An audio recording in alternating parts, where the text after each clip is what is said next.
चिंटूचे पप्पा टीव्ही बघत असतात तेव्हा अचानक तिथे चिंटू येतो म्हणून परिस्थिती सांभाळण्यासाठी चिंटूचे पप्पा चिंटूला बोलतात, पप्पा बघ ना, चिंटू किती गरीब मुली असतात यांच्याकडे कपडे घेण्यासाठी पैसे नसतात. त्यावर चिंटू म्हणाला, पप्पा यांच्यापेक्षा गरीब मुली आल्या तर मला पण नक्की बोलवा. पप्पा चप्पल घेऊन चिंटूच्या मागे धावत सुटले. पिंट्याच्या सर्व घरचे लोक गावाला गेलेले असतात म्हणून तो रात्री घरी आपल्या गर्लफ्रेंड झोपायला बोलवतो.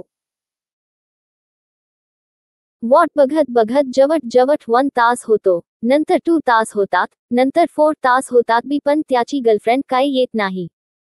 शेवटी पिंट्याच्या चड्डीतून एक आवाज येतो, मालक थोडा वेळ झोपू का, सकाळी तुमच्या आधी उठायचं आहे.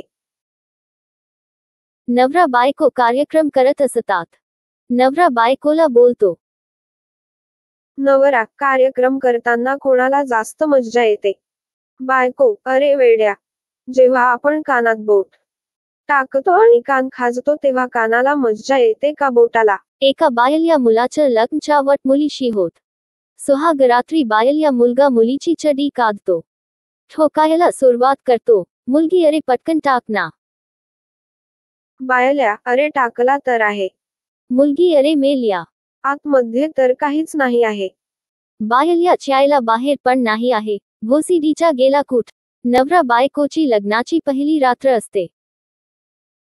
नवरा खूप ताकद लावून करतो आणि थकून जातो. बायको संतापात ओरडते, नवरा काय झालं ग. बायको, अरे मेल्या, बोट घालून झाले असतील तर एकदाचा बाबूराव तरी टाक. ज्याला समजलं त्यांनी हसा. नवरा जागेवर बेशुद्ध. चावट पिंकी आणि तिची डॉक्टरकडे जातात. आई डॉक्टर, हे रात्री झोपेत कपडे काढून फिरते. डॉक्टर, बाई हिला झटके द्यावे लागतील. डॉक्टर, पिंकी कपडे काढ. आई, कपडे कशासाठी हो डॉक्टर. डॉक्टर, कपडे आणि चड्डी काढून माझ्या बाबूराव वर बसून हिला झटके द्यावे लागतील.